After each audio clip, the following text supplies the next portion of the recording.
So the very first mistake that most of you might be making is that using only one type of EQ for everything.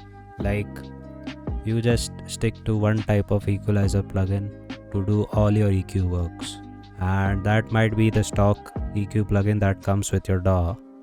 So for this example, I'll just use this piano loop, and most of you would load up parametric EQ2, which is the stock EQ plugin of FL Studio, and you might use it to just put a high pass on this and boost some highs and take down some mids.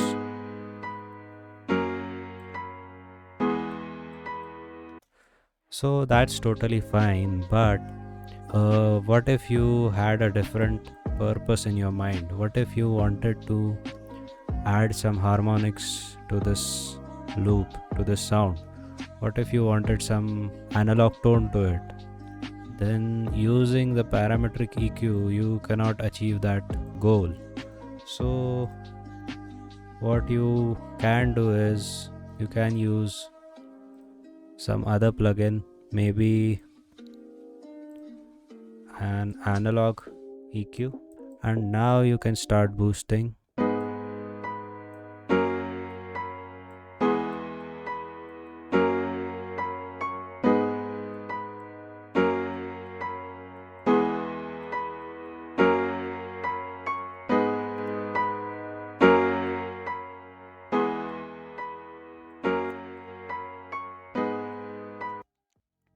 So it sounds totally different from the parametric EQ, and it does the same job. Like it helped you cut the lows, and we could also boost the highs, and we could also like suppress the mids.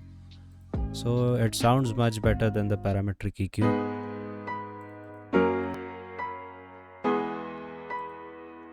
So what I am saying is that you should use a different type of EQ plugin. You should research about different types of EQ plugins and see that which plugin should be used, how and when it should be used, so you can achieve a lot more better sound each time you try to EQ it. The second common mistake that you guys might be making is that depending too much on equalizers with visual analyzers in them. Now there's nothing wrong with looking at the sound and how it works and then processing it, but the thing is, as time goes, you just don't train your ears enough to listen to those frequencies. Instead you get fond of just looking at them. So the main thing is that training your ears to detect certain frequencies is really important as you go on with the process of learning mixing, and always using a visual equalizer is not really suitable for that. So for this example, we'll again use the same piano chords loop, and this time we'll load an EQ which doesn't have a visualizer, and now we'll try to just EQ the sample by ear and only by looking at the numbers. So let's just try to EQ it.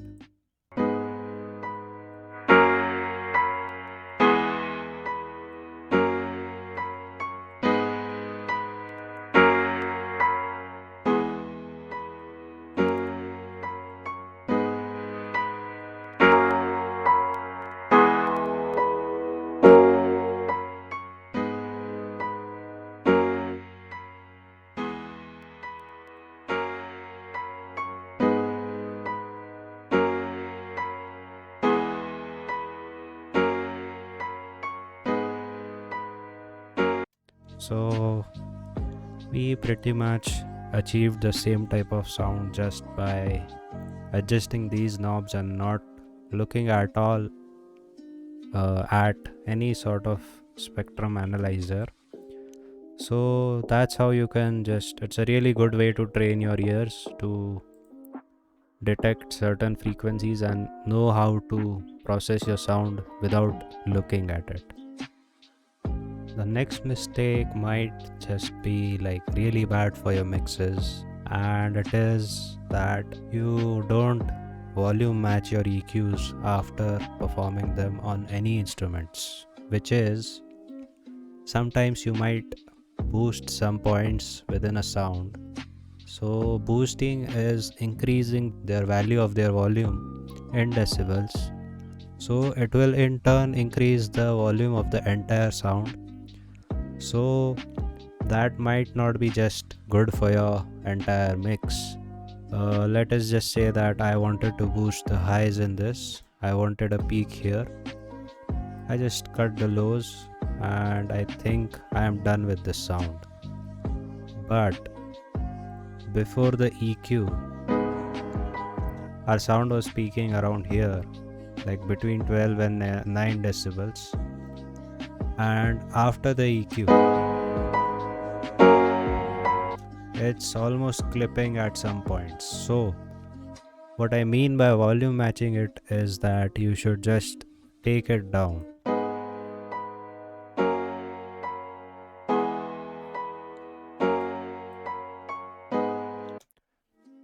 It's like balancing the gain when you compress a sound when it loses its volume, but in this case it increases in volume. So what you should do is you should always volume match your sound after performing EQs in it.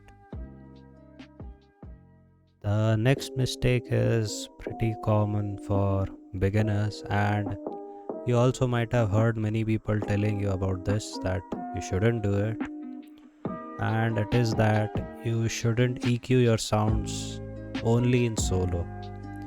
Now the reason why I say only in solo is that it is not wrong to EQ a sound in solo, because sometimes you need to just listen to those resonant peaks and nothing else at that time, and then you can understand that where you should put your cuts and where you need to boost the sound. But at the end you need to tonally balance the entire sound to just fit in your mix. So you can EQ a sound in solo, but you should always check whether it fits tonally within your mix or no, and if not, then you should EQ it while keeping the solo off when you're listening the entire track, the entire mix, along with the instrument that you're EQing. So that's what I would suggest. Now the last mistake is a bit complicated to understand, because it's not just one mistake, it's out of any three of these, and it's about surgical EQing. So what people do is they either do it excessively, or they don't do it at all, or they don't do it enough. What I mean by surgical EQ is checking for some resonant frequencies within a sound and making small ducks, small notches in the spectrum of that sound. So that's what surgical EQ means.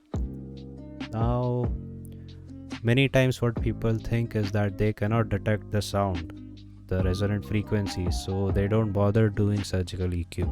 Other times they just overthink about EQing, so they perform it too much. And some people just don't care enough, so they don't perform it enough. So that all three of them are bad for your mixes. And what I would suggest to avoid this mistake is to just train your ears. Always try to just find that resonant frequency, and never forget that you shouldn't be cutting too much. Always compare your sound before and after surgical EQ and ask yourself whether you have processed it excessively or it is enough or no. Thank you very much guys for watching the video. Please like it if you liked the video, and consider subscribing. And if you have any of your tracks that you want mixed and mastered, then you can send it to our email given in the description. We'll mix and master it for you in free and send you the sample of it.